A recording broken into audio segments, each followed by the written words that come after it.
shit just got real. So I've been making videos, sometimes posting them, then after a couple days feeling silly and taking them down. This has been going on for almost probably a year. I actually feel now I've been watching so much and learned so much in the last year, 14, 15 months, that I feel like I have something to offer the reselling community. 2020, I decided to commit because somebody actually inspired me to do so. And I'm Nicole, Vintage Pigeon. I've been selling on Poshmark since October 2nd. Have been involved in business, communication, public speaking, stuff like that for a really long time. For the sake of being kind of a little bit cohesive, because I often go on tangents, I wrote myself little note cards. You know, like speech class in college and stuff. Business is business no matter what business you're in. Money flows the same way money flows no matter what business you're in. So once you understand the flow of money, you can make adjustments to your business so that you can make your money do what your expectations are. I need to stress how much watching reseller videos have changed my game. What I did was I started to get into a routine when my closet was kind of like 100, 200, is I started to have two devices. I'd have my YouTube videos playing on my headset, and I would be sharing my closet, following, and all the things that built me up to having the closet that I have today, which is still not exactly where I want it to be. 2020 is all about my goals and commitments to YouTube and my one platform, which I want to make sure you guys all know. I'm really only talking about the platform of Poshmark. If you're here for eBay information, that's not for you. This is not for you.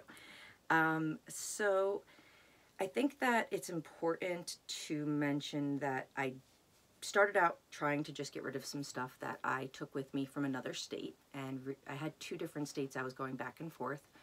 The commonality, I think, between the resellers, that maybe it's because of the ones I gravitate to or the ones that I've learned the most from, is that I keep on watching and going, how do you people have this much time?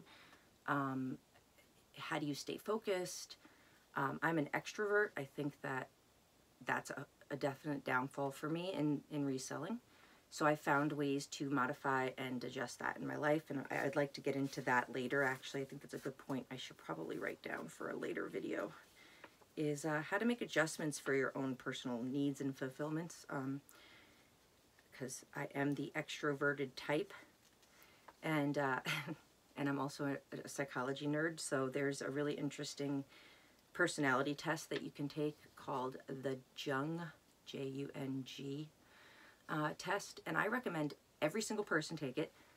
I think that everybody should take this test. It seems simplistic, but when you get your results and you see that it like really truly categorizes you, shows your strengths and weaknesses, and it gives you 4 letters, and it's like, I'm an extrovert at like 95% or something. So then they give you other letters that kind of indicate your personality traits all the way down. It's really important that everybody knows how our personalities work in the world.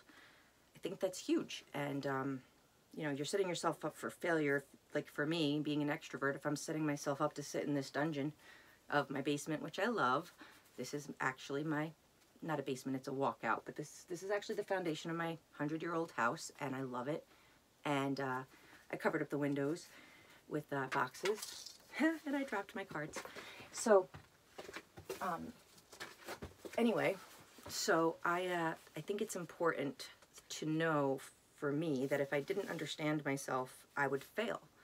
Sitting in a little basement, dungeon, walkout area, surrounded by all this stuff, keeping quiet. I think that I would fail if I wouldn't have recognized that I needed something from the outside. The YouTube videos definitely helped. There's so many that I will put on while I'm working, and it makes a huge difference for me to learn about brands and processes and shipping videos, which to someone who's starting out might seem really stupid. Like my daughter said to me, "Mom, who wants to watch people, you know, shipping?" I did. I needed it. I saved a lot of money. I understood how to manage my time better. So, you know, shipping, I think, is a really important video for you to watch if you haven't yet. And that noise is probably girls about to have a dance party upstairs. Sorry. So why do I do this?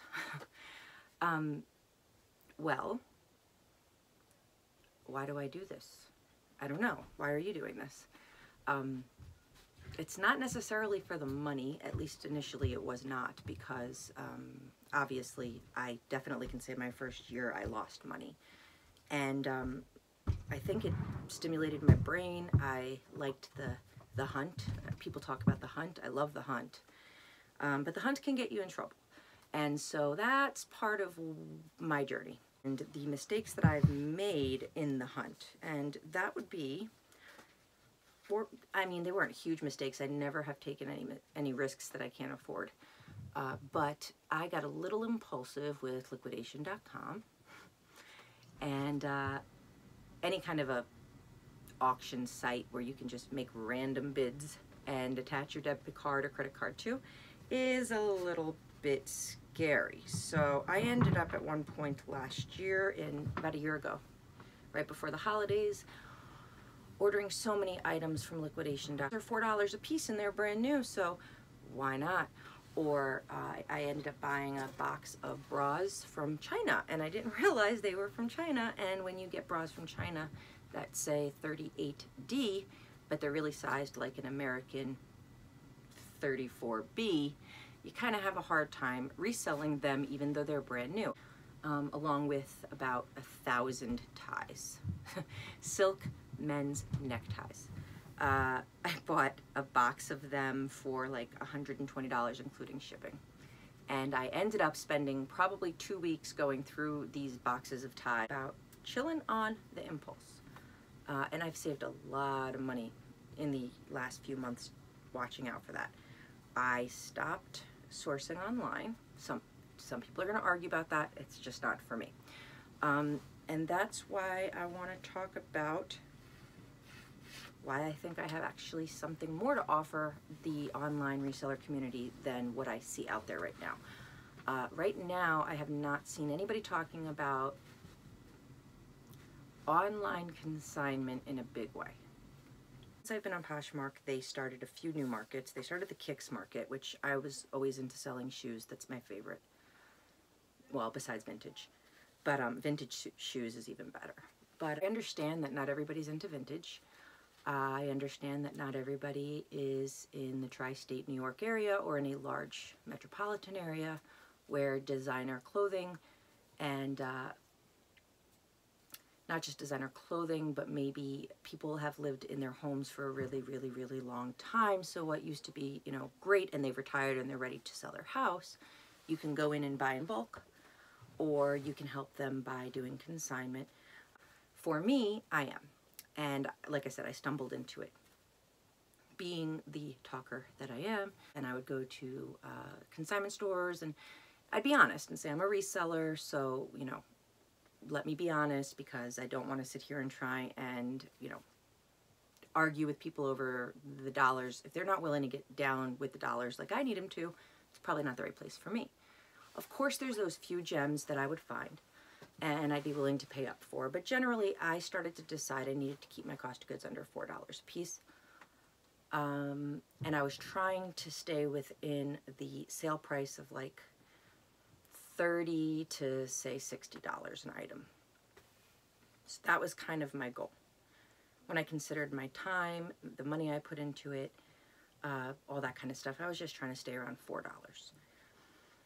But I wasn't able to really make it work because I couldn't get the losses right, the mistakes. The brand name is great, it's made well, or it's an anthropology thing, but yet my staring at stars is like sitting for 7 months, and I was so excited when I found it that I paid the $7 for the top, and I still haven't sold it. So those kinds of items, I think, need to be further thought about. I think that people need to be really, really, really focused on this is a business. If that's what you're doing it like, or if you're just trying to clear out your own stuff, that's a different story. But if you're here to actually get somewhere with a business model, I would like to suggest doing some consignment online on Poshmark. So I didn't even think of it when it started. But what ended up happening is when I was doing all of these estate sales and 80s clothes, 90s clothes, all vintage clothes, if they're good, there's always following for them. So I just started talking to people, and it started to come about that people are so archaic in their sales ideas that they think a brick and mortar store of consignment is good enough. And so I started to realize that there was a need for some consulting. In addition to selling in my store, I started to offer people consulting for their consignment items. If they had a consignment shop, just brick and mortar, and they were older and maybe weren't that versed in online stuff, and I started to offer them consulting where I would do $100 an hour. I would basically look through their entire inventory, if it was personal or business, and help them decide in 3 different piles what they would do with their items. One pile would be list on their platform of choice, and of course I would be willing to teach them Poshmark if that's what they wanted. I could put them in touch with other people to teach them other platforms. The second pile would be things that they should actually keep on consignment if they had a shop, or put on consignment if there was one available to them. At that point I wasn't doing it yet. Online consignment. And then the third pile was, hey, let me figure out how I can get rid of my own inventory that's stale, or that I made a mistake on, or something. Or I just was tired. I'm paranoid, so sometimes I think something is just got bad vibes and I want to get rid of it because I feel like it's weighing me down. So I started to decide that I would, after watching so many YouTube videos, I would send stuff into ThredUP. And I played around with ThredUp, the RealReal, and then I started to just help people with their consulting by saying, okay, so here's your 3 piles. You've got sell on Poshmark, find a consignment way if you don't have one already, brick and mortar, and then here's a pile of like stuff that you probably aren't going to make any money unless you send it all to ThredUp, and you're not going to lose sleep over it. You might get a check for $100, and at the time ThredUp was paying out, they were doing payouts ahead of time. They're not doing that anymore. So I started to teach them that. I started to teach people about going into ThredUp's payout estimator, and I learned this from a YouTuber called New York Reseller, I believe her name is. You never see her face, only her hands, and her voice is very, very calming. So I learned from her how to compare the payouts on ThredUp to comps, which I've sold real estate, I've done mortgages, I've done landlords, I've done everything. So comps are a thing no matter what your business is. If you're selling something, there's comparables to compare them to. So I want to stress to everyone that's new, do not use comps that are having to do with what's available. You want to see comps that are sold. You want to then, once you see the comps that are sold, look at what's available, but that's more of a saturation issue, not giving you a really strong idea of what you're going to get for your item. Especially because I'm always worried about getting stuck with something. It tells me when the tide has changed. Like Anthropologie for me has changed. Lululemon for me has changed. So jeans for me have changed. So I want to always make sure I'm ahead of that, and so I am constantly looking at solds. I think that that's really important. Comping is very important. I have yet to go to a Goodwill outlet and buy by the pound. I want to, but there's just not really one that's really close enough to me yet. But I think that it's important that I kind of keep on moving towards the list what you love concept. It wasn't until I started listing what I loved that I got really passionate about this. I was paying attention to what was trendy. I was paying attention to what everybody else was doing. I was paying attention to haul videos. And yet, I kept on going back to vintage clothes, like this house dress. Or, this is not what I sell, but I like old school stuff. So, hence the name Vintage Pigeon. I was talking to people that had clothing consignment, and they were telling me how they saw such a drastic change in how things were selling in these brick and mortar stores. So after buying a few things, like if I saw something Kate Spade, I'm picking it up. no, depending on the price, but almost always. Tory Burch, the same. I'm not into Coach, so Coach for me is like if I'm getting it really cheap. The higher end stuff, no matter what, it's like a triangle. So the base of the triangle is the cheap stuff. That's your foundation, your bread and butter, whatever you want to call it. So the triangle, the base, and as you move up on price, the amount of people looking for the desirability of the item and the priceability, affordability, and the people that can afford it. As you move up the triangle, the group of people at the top gets smaller. So, you know, that supply and demand drive gets affected by the cost. So, for instance, and I'm going to try not to get us too off track, I have this amazing Louis Vuitton trunk luggage piece right there. That kind of is going to go along with all of this here. So if I were to find that at an estate sale and pick it up on my own, it would probably, if I were lucky, get it for 400 bucks, and that would be a big day. Probably. I don't know. I've never seen one that I was willing to even look at twice. I touch it because it's beautiful, and it is so amazing. But anyway, had I spent $400 on this one piece and waited for it to sell for $1,500, which could take 6 months to a year, instead of taking my $400 and buying lots and lots and lots of small items and getting those things moving quicker, I would be not able to make money, and I'd be sitting on this $400 item and waiting for it to sell before I can reinvest in myself. So I couldn't do that. They started to ask me, like, well, where do you sell? How do you sell? You know, how is it that you can buy these items and you don't need to rent space from us, for instance? Or are you doing it at flea markets? And if so, how are you making the money? Blah, blah, blah. In being honest with people, I was able to just say, yeah, I have 100 and whatever thousand followers on this online platform. I don't always say where. I don't really want to tell everybody. When I have told people, a lot of times they're like, I tried that, it didn't work, and blah, blah, blah, blah. We can get into why it doesn't work later, because it doesn't. If you don't actually, just like anything else, you got to sink in any business, sink in a good amount of time, sink in 150% of your energy.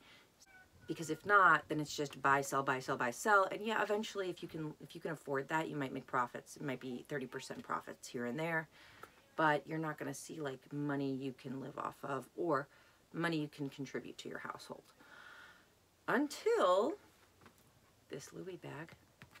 That's not the one, but things like that.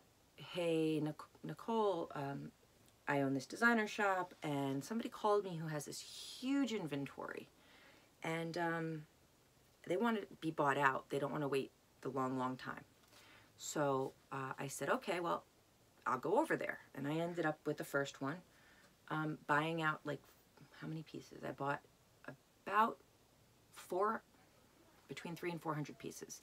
And it was this person who just had racks of cachet and racks of Lily Rubin and racks of all these brands that right now, the style is hot with the 80s and the 90s, you know, all of this suede and, you know, all of the seasonal stuff. And there were a couple pieces of St. John's. So I told them the truth. I understand that you feel that if you feel that I'm ripping you off, I am not, because I'm taking the risk. I'm buying your stuff for $400, handing it to you, you're walking away, I'm taking your items, and now I have to take the risk of selling them. So and that's the same thing with any other business I've ever done. I explain why there's an exchange of pricing compared to risk. And I think that people need to understand that all business is the same that way. If you're taking the majority of the risk, then the person with the safer investment make less money, just like a stock. If you want to be safe with your stocks, you're going to go buy something that's guaranteed. You know exactly what to expect, you know exactly when you're going to get it, and you know exactly how much you have to put in. A CD. It has a maturity date, interest rate attached, you know exactly what you put in, you know exactly when you can take it out. Is there a lot of option to like make a lot of money there? No, but you know there's no risk. And being that there are all these different types of people, you have to understand what motivates people. So when you explain it to them that way, hey, are you motivated by the less risk? Because if so, I'll take the risk for you.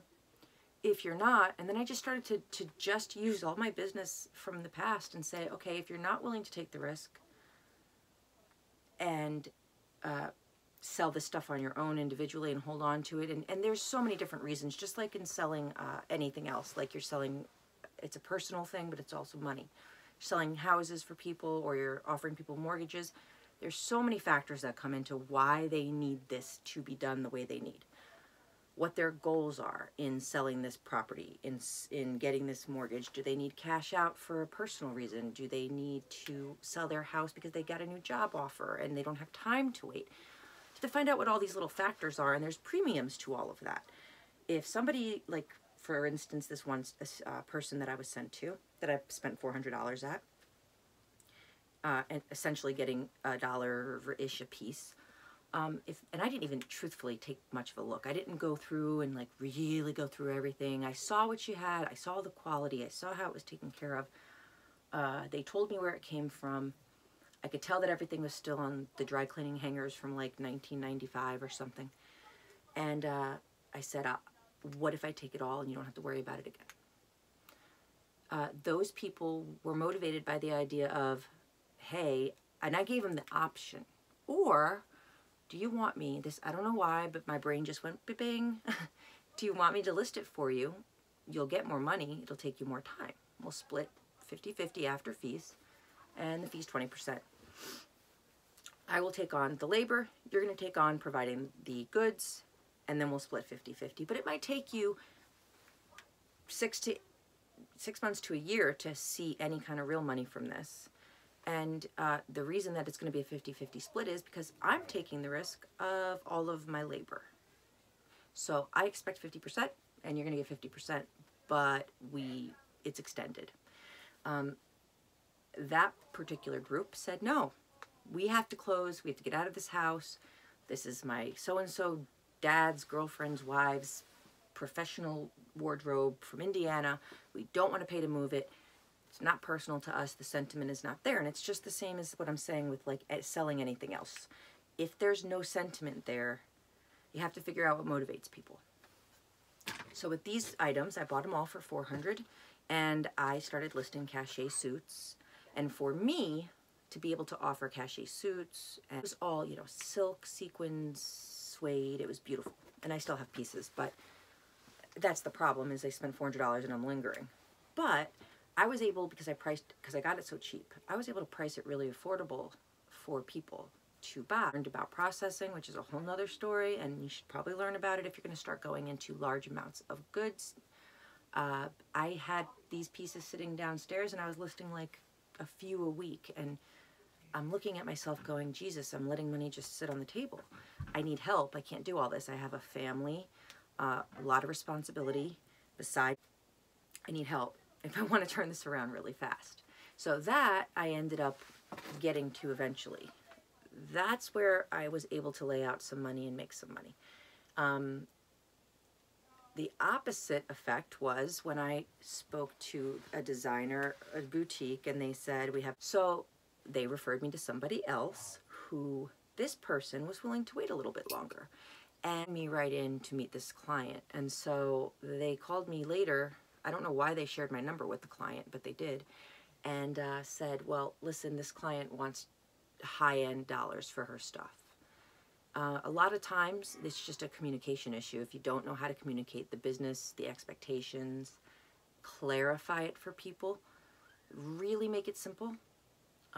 They don't have the background that we do. So if you don't know how to clarify and make it simple, people are going to go, no, I don't want to sell you my stuff for $4 a piece. The second you see somebody have a sentimental attachment to something, you know that they want high dollars for it. You have to assess if it's worth your time. So this one particular client, she kept calling me, and I don't know why they gave her my number. They said, we just don't have the money to pay her what she wants for Roberto Cavalli dresses and Charles Jourdan vintage boots, and I have them all around me if these are things I need to grab to show you if you're interested. Louis Vuitton suitcase and those such things. We don't have the money to buy it out from them at a wholesale price. So maybe there's something you can do for them.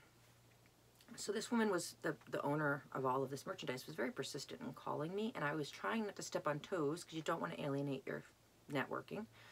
And it turns out that I went to her house and we went through every single, she has a lot, but she was a widow with, you know, her husband living near New York had bought her so many expensive designer pieces that now it's like a retirement fund that she can't do anything with, and her husband's passed and she's got all this stuff and nowhere to go, and she's in her 60s and it's all coming back. And so, you know, I spent a good amount of time talking to her. The first day I spent 5 hours in her house.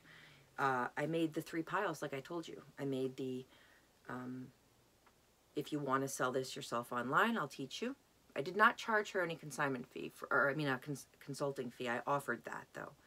But being that we just seemed to connect, I was able to separate her stuff. Here's your, if you want to sell this online stuff, here's your, maybe you should take this to some consignment shops. And being that we're close to the city, I do know where there's some high-end consignment shops that she could have taken them to, or the Real was another option. She had that much stuff that was really high-end. And then the other thing was like, hey, I can help you with income stream through ThredUP. So my first visit there, within that 5 hours, she was like, no, let's do this.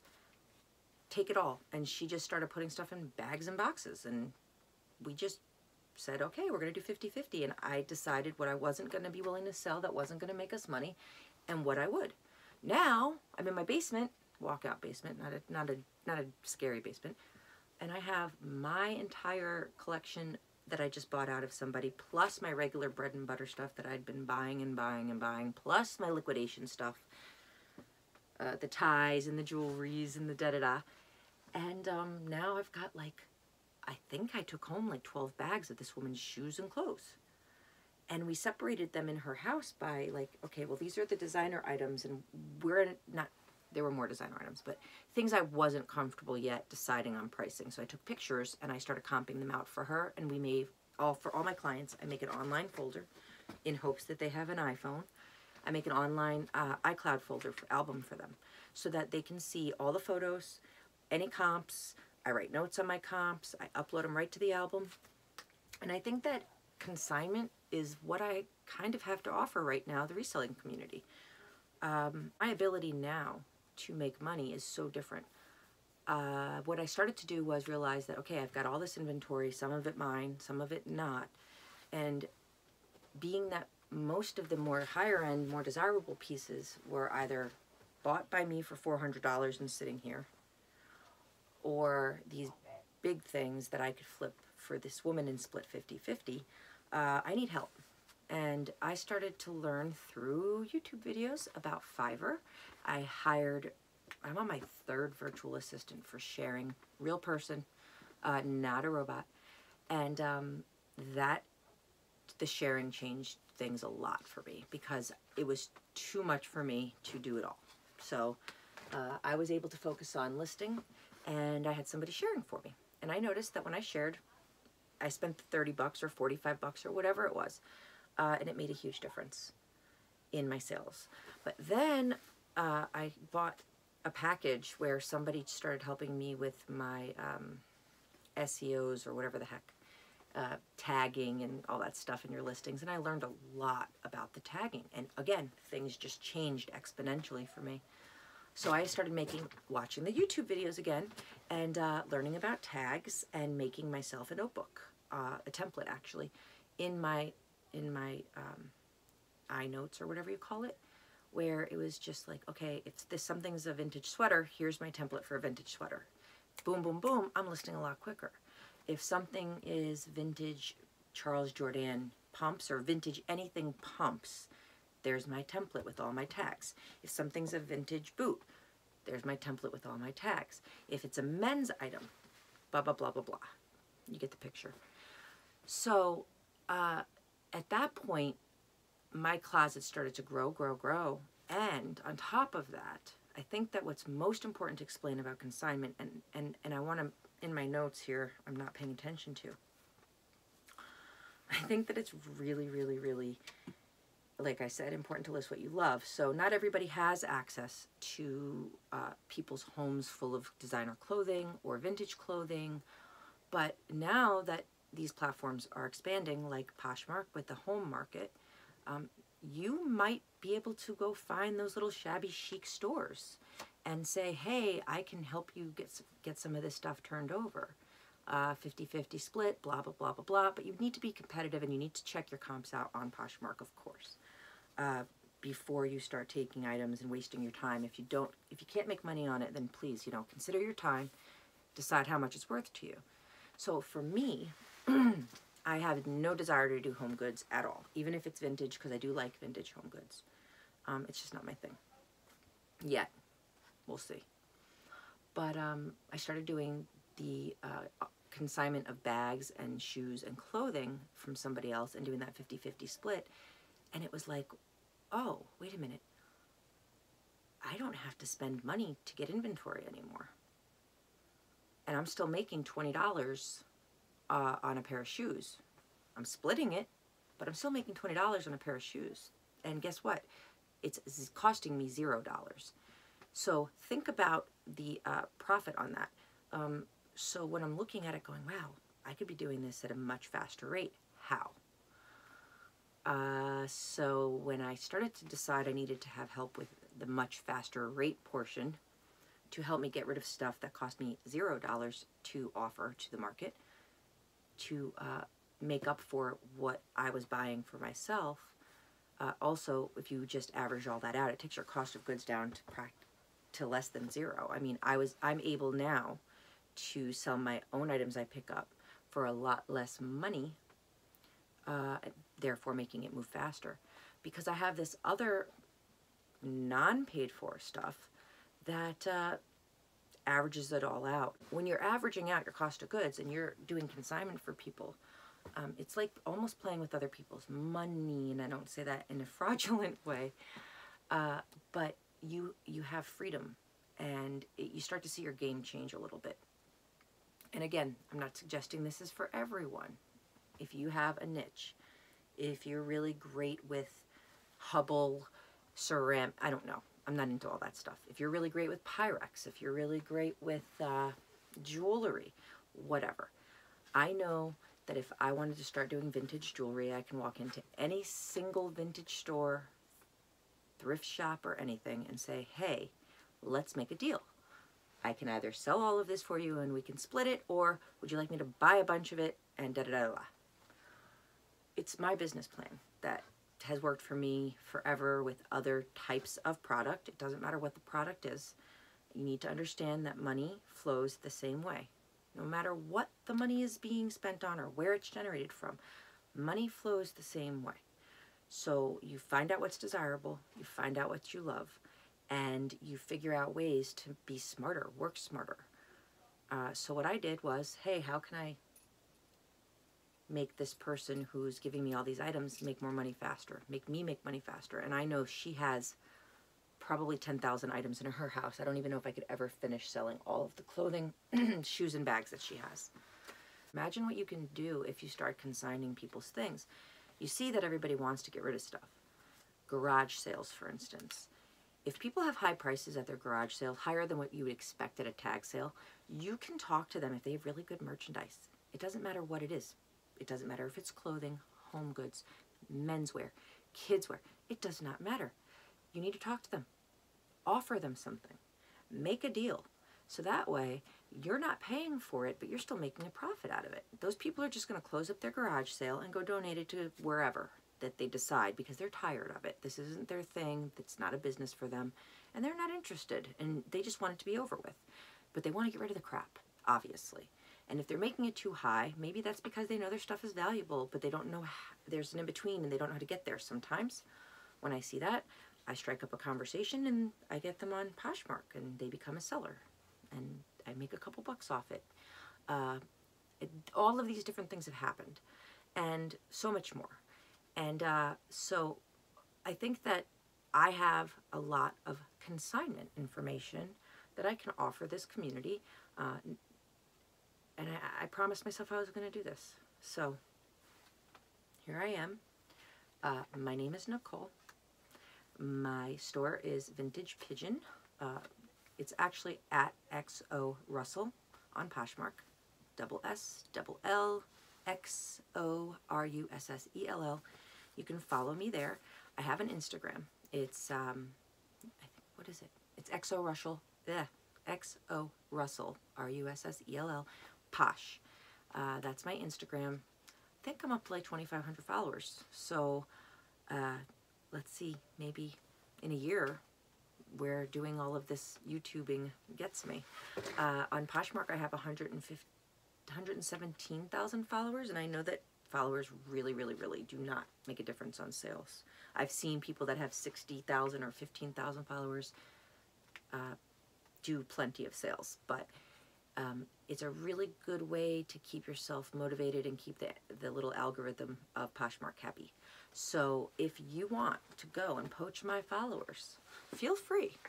Go to Poshmark. If you do not have a Poshmark account, you can actually get one and use my store closet at Xorussell.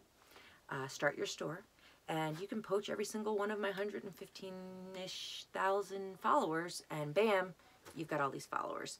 I do that often, no offense to my fellow YouTubers, but I know that it makes the algorithm happy for me to be active in the community, so I stopped with community sharing a few months back, and now I do following. I think I don't see a difference in community shares. I see the difference when I'm self-sharing, and for a very long time I did not understand that that made a difference, and I think that that's something you should definitely research if you want to find out how to make your sales optimized. I again think that YouTube is a game changer, and I'm gonna keep on doing these videos and see where it takes me. So yeah, so if you can, if you're interested in seeing more of this, please comment below. Let me know if there's some changes, if you'd like me to expand on something, if you think that there's not a market for consignment in reselling, which I know there is on eBay, but on Poshmark, if you think that I am crazy, go ahead and put that down there too, because I am, and I don't really care. So would you mind? Like, comment, subscribe, and as my 6-year-old daughter says, ring the bell for notifications, right? I think? Right. Okay, so this is Nicole, not Nicole State's Place. She is one to watch. State's Place, that girl is killing it. Working from home with children. I can't.